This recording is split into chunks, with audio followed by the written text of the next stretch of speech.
With the advent of Photoshop CS, we now have the ability to create type on a path.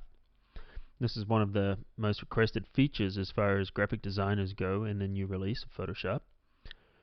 What you may not know is that we can actually fill a path with text, and we can create a block of text in any shape that we choose, and of course it's easier if we already have a shape in the shape library.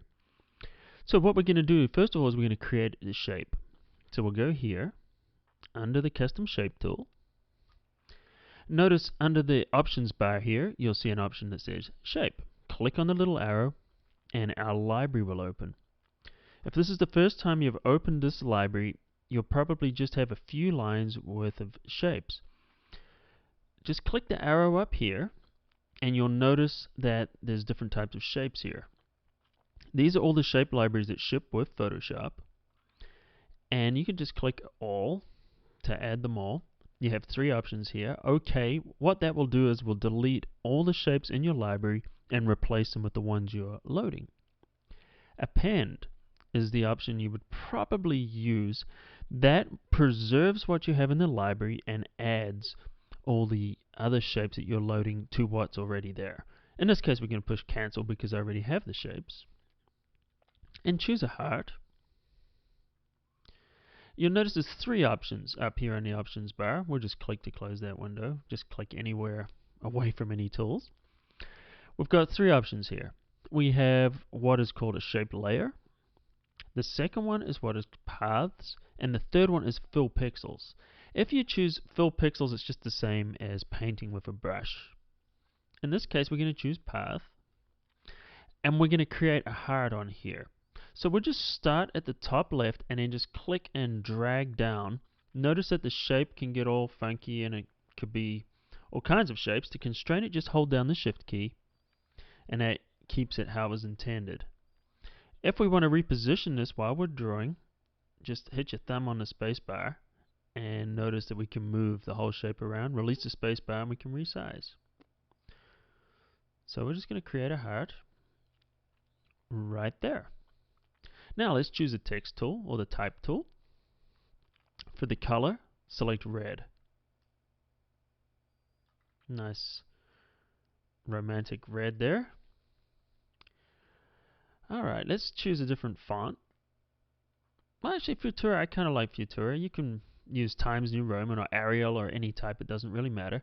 Make sure that it's a small size here. Let's say we'll start with 8 and see how that looks.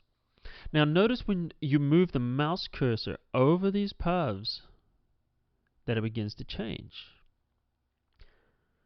When you go on a path there, you'll see a little squiggly on the I-beam, and that tells me if I click, I'll begin to type.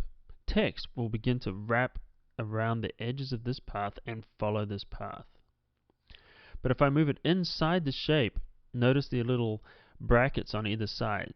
That tells me if I click, I'm going to be creating type in a shape, which is exactly what we want to do. First of all, though, let's choose our alignment. Let's choose a center alignment. Now let's move our tool inside and click. Immediately you'll see a bounding box appear around the shape and a flashing cursor in here, and that tells me I can begin to type some text. Let's type some text.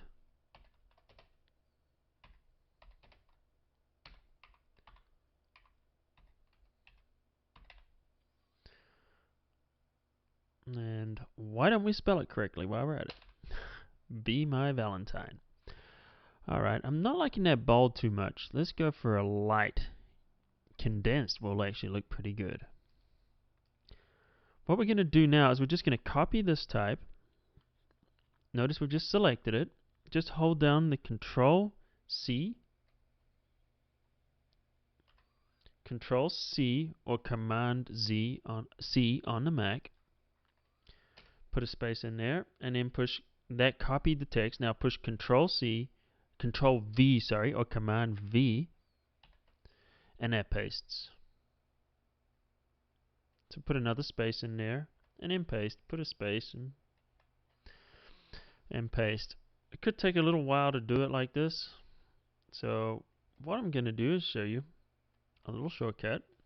Let's put a space in there. Now let's just select everything again. Just drag your mouse to the beginning.